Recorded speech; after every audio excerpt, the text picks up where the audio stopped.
തട്ടിയെടുത്ത പണത്തിൻ്റെയും പാർട്ടിക്ക് വേണ്ടി ഏറ്റെടുക്കേണ്ടി വന്ന ലക്ഷങ്ങളുടെ ബാധ്യതയുടെയും തുടർച്ചയായിട്ടാണ് ആത്മഹത്യ ചെയ്യേണ്ടി വന്നത് എന്നതാണ്. ബാങ്ക് നിയമനങ്ങൾക്കായി വാങ്ങിയ പണം നേതാക്കൾ പങ്കിട്ടെടുത്ത് IC ബാലകൃഷ്ണൻ MLA-യുടെ നിർദ്ദേശപ്രകാരമാണ് അങ്ങനെ എടുത്തത് എന്ന കാര്യവും നൽകിയത് എന്ന കാര്യവും വ്യക്തമായി. കടത്തിൽ കുരുങ്ങിപ്പോയ ആ സന്ദർഭത്തിൽ ആരും തിരിഞ്ഞു നോക്കാനില്ലാത്ത സ്ഥിതിയാണ് ഉണ്ടായത്.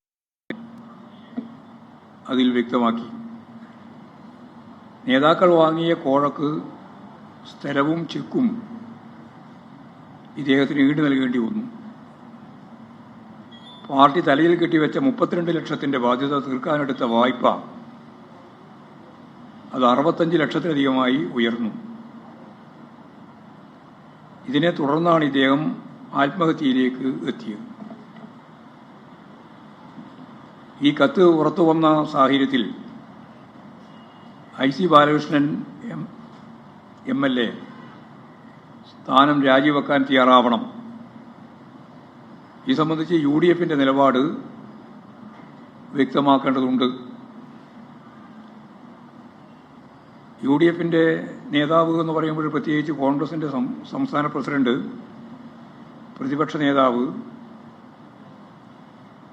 രാഹുൽ ഗാന്ധി ഉൾപ്പെടെയുള്ളവർക്കെല്ലാം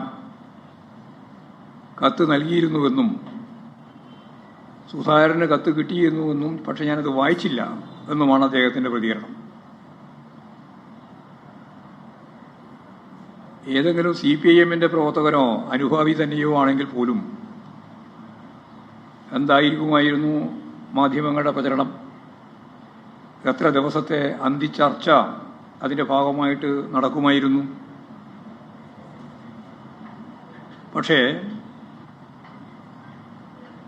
കോൺഗ്രസിൻ്റെ DCC ട്രഷററുടെ മകനും ട്രഷററും കോൺഗ്രസ് നേതൃത്വത്തിൻ്റെ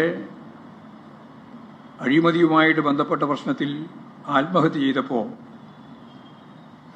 അത് സംബന്ധിച്ച് കൃത്യമായ വാർത്ത തന്നെ നൽകാൻ എന്തൊരു മടിയാണ് മാധ്യമങ്ങൾക്ക്. മാധ്യമങ്ങളുടെ ഇരട്ടത്താപ്പ് കൃത്യമായിട്ട് ജനങ്ങൾ തിരിച്ചറിയും എന്ന് തന്നെയാണ് ഈ സംബന്ധിച്ച് പറയാനുള്ളത്. കുറച്ചു നാളുകളായി നടന്നുകൊണ്ടിരിക്കുന്ന സംഭവങ്ങളിൽ പല കോൺഗ്രസ് നേതാക്കളും ആത്മഹത്യ ചെയ്യുന്നു എന്നുള്ളത് തുടർക്കഥയായിട്ട് വരികയാണ്.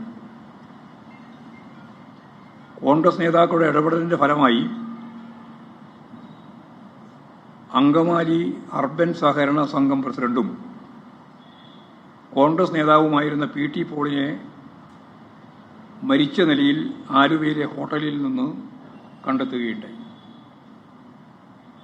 സംഘത്തിൽ അഴിമതിയും ക്രമക്കേടും നടന്നുവെന്ന വാർത്തക്കിടയിലാണ് INTUC സംസ്ഥാന വൈസ് പ്രസിഡന്റായ പോളിന്റെ ദുരൂഹ സാഹചര്യത്തിൽ മരണമുണ്ടായത്.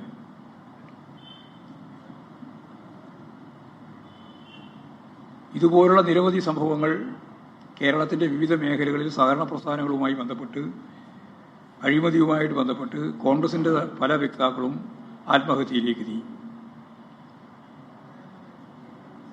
ഇതിൻ്റെ ഇടയിലാണ് പെരിയ കൊലക്കേസുമായിട്ട് ബന്ധപ്പെട്ട് CPIM പ്രവർത്തകരെ ശിക്ഷിച്ചു എന്നുള്ളതിൻ്റെ അടിസ്ഥാനത്തിൽ വലിയ കോലാഹലം വാർത്താമാധ്യമങ്ങളുടെ എല്ലാ അർത്ഥത്തിലുള്ള ചർച്ചയും പത്രങ്ങളുടെ പേജുകൾ മുഴുവൻ അതിനുവേണ്ടി മാറ്റിവെക്കുകയും ചെയ്യുന്ന പ്രചരണം നടന്നത്. ഈ കാര്യത്തിൽ CPIM ശരിയായ നിലപാട് ആദ്യം മുതലേ സ്വീകരിച്ചിട്ടുണ്ട്.